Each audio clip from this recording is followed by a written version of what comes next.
今天要跟你们聊的经文，绝对是圣经里最容易跳过的片段之一，罗马书16章1到16节。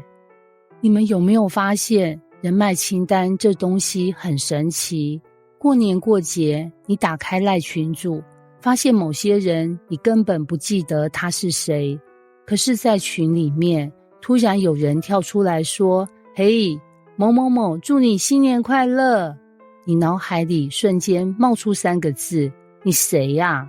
保罗在罗马书16章里就是这样，一口气列出一大堆人。什么？我介绍给你们，我们的姐妹菲比，问百基拉、雅居拉安，又向亚帕尼土问安，看起来像流水账，但背后隐藏着爆炸性的资讯。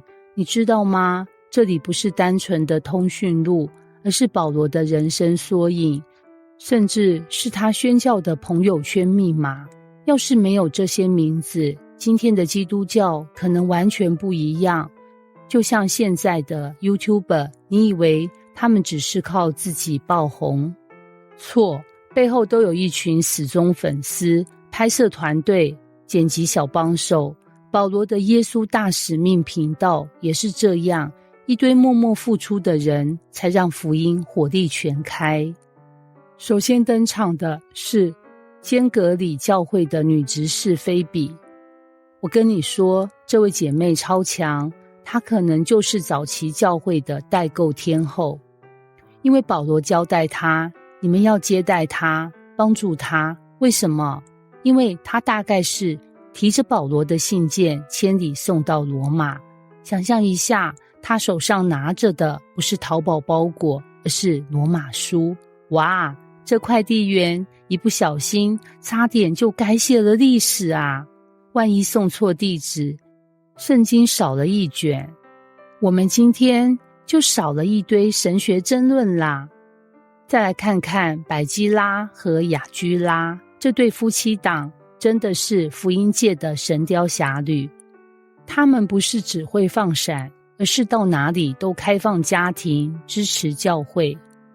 我在想，他们的家应该就像现在的 Airbnb。Hello， 这里是雅居拉百基拉民宿，我们免费提供聚会场地，顺便附赠保罗的讲道。这夫妻俩 CP 值高到爆表，简直是初代基督徒的最佳范本。接下来，保罗开始连珠炮一样丢名字，问安吕菲拿和吕富士，问安黑米、百罗巴。读到这里，我脑子只想着，保罗，拜托你下次能不能帮我们简化名字，就叫小黑、小白、阿花，不行吗？但你仔细看，这些人虽然名字难念，却都是福音的英雄。这就好比现在，你去教会看到某位不起眼的大哥，总是默默帮大家叠椅子、擦地板，没上过台，名字也不好记，可是没有他，整个教会可能就乱套。你可能会问，保罗为什么要写这么多人名？原因很简单，因为福音不是单打独斗，而是团队合作。就像复仇者联盟，钢铁人再厉害，也需要美国队长、雷神、黑寡妇。保罗在属灵，他也需要菲比、百基拉、雅居拉，还有一大堆名字难念的战友。这段经文提醒我们，神的国度里没有路人甲，每个人都很重要，不管你是传道人、代购姐妹，还是叠椅子大哥。